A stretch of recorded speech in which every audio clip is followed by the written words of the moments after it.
Welcome back to FM Storey. Season 7 of our Sport and Save ended on the 27th of May. Now, less than a month later, we're back in competitive action for the Club World Cup. We've been drawn in a group of 3 with Palmieras and Zamalek. Obviously, only the top team goes through to the quarterfinal. Hopefully, we can make it through and then just see how far we go. Obviously, the players have had less than 4 weeks break at the end of the season. So let's see what state they come back in, because pre-season training hasn't even started yet. But see if we can go on and add another trophy to the cabinet.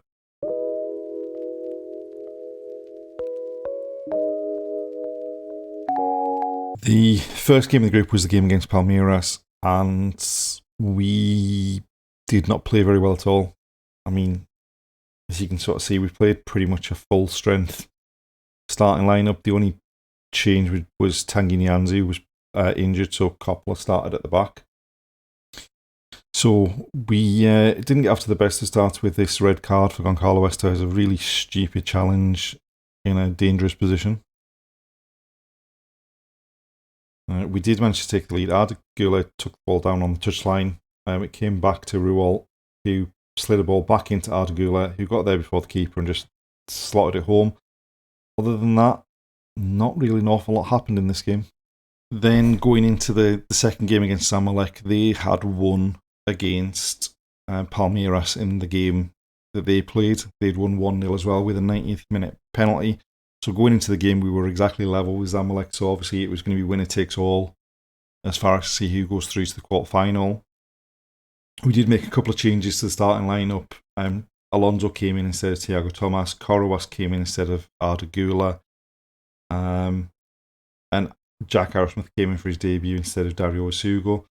Obviously, Esteves was suspended, so Al Asley came in at right back and Asimovic came in at left back instead of Balde. We had an early Coroas goal disallowed. Then Coroas turned provider for Harry Kane to open the scoring. From a Santos corner, Ruol with a near post header flicked it to the far post to put us 2-0 up. And then Son put Ruben Alonso through, and his shot was deflected over the keeper to put us 3-0 up. Alonso had a couple of goals disallowed for offside in the second half. Santos found Kane in the box and he had a simple tap in to make it 4-0.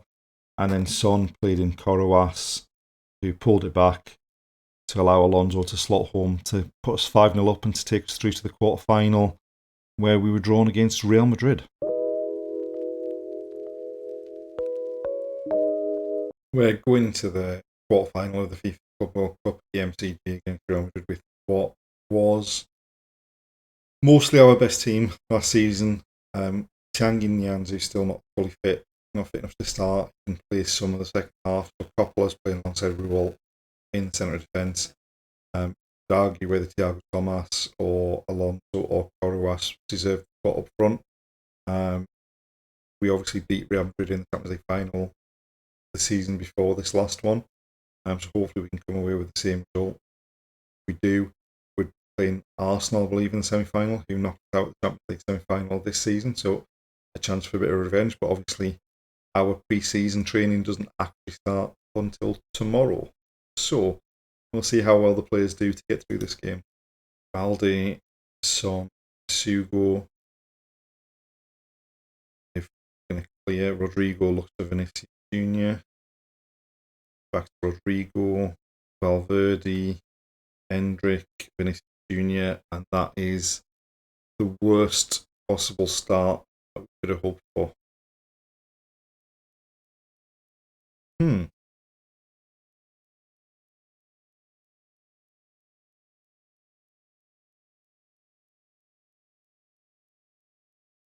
Yeah, not good at all. Capo into the header, Asugo to Ruol, Santos, Asugo and Son. Kane to Arda Güler. It's just trickled over the line enough for us to get back into the game. We'd had a really shocking start in this opening 10 minutes. But we finally created a decent chance. Lovely ball by Kane. Splits through the eye of the needle there to Güler. sits the goalkeeper down and gets a bit of luck as it clips the post and then just rolls over the line. Nodded that one back to the keeper. And it comes straight back to Baldi. Sugo try to play ourselves out of the back and got ourselves into trouble. And of course, they've capitalised on it. Baldi played it into Sugo, Santos, and he just passed it straight to Tchouameni. One ball back was too far up the pitch. The keeper probably should have stopped it as well. Overall, we've been pretty poor in that first half, so to be only 2-1 down, we'll probably take that, but we need to be much better in the second half. They've done well in pressing Santos and Asugo, stop them getting the ball out. And you see that certainly by Santos' performance. So we're going to need to make a few changes at half time and see what we can come up with in the second half. We went for it. We made all 3 of our substitutions at half time. And then it's all gone to pot because Harry Kane's picked up an injury 1 minute and 19 seconds into the second half. And we're now going to have to play the rest of the game with 10 men. Great stuff.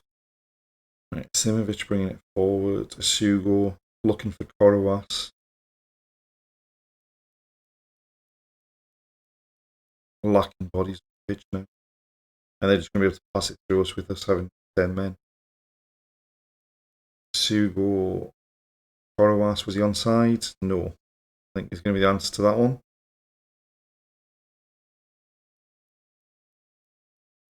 Yeah.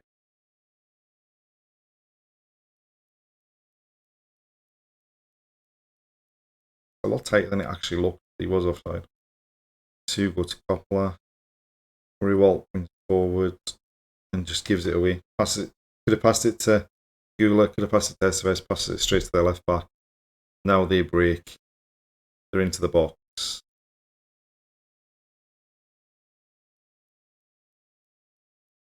In the end, Musho again saves us from going behind.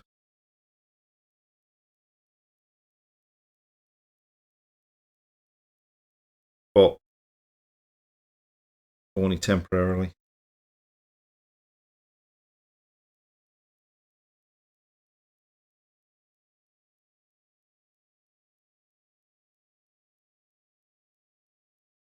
Simovic loses out. Oh, he wins it back and then passes it straight to their player.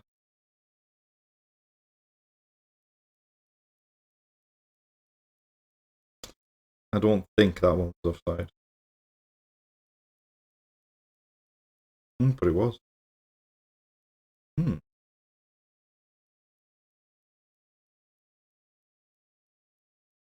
Right, so we've won it back and then just given it straight back to them. And that is for this time. I mean, the competition in itself is a ridiculous competition at a ridiculous time of the year.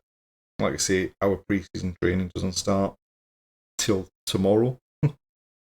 But the manner of the defeat is a bit of a concern, allied with how poor we were, particularly in the first half against Palmieras as well, in the first game. And yeah, just not good enough.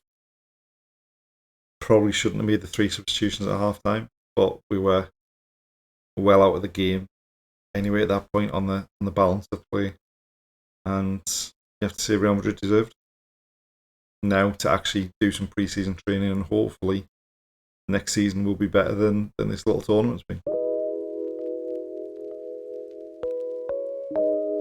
And so we've come to the end of the Club World Cup.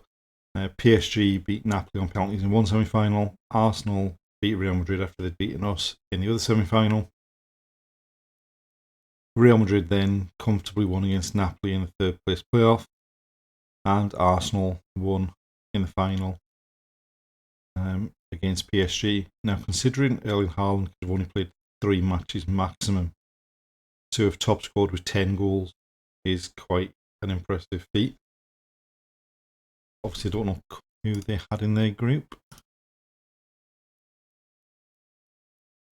So they had River Plate and Tunis, and judging by the goal difference, they scored an awful lot of goals against Tunis. And that's the end of a mini episode for the Club World Cup. It didn't really fit into any of the other episodes. Obviously, disappointing the way we went out. Didn't play particularly well in any of the matches, but obviously they'd had 3 weeks rest. They've not had any pre-season training. Now it's just a case of now they're back in pre-season training, building up for the season, win another title. But there's going to need to be a bit of moving about with the squad. There's a few players that need to leave, potentially a couple of players to come in, and we'll see where we are in the next episode. Thanks for watching, and we'll see you then.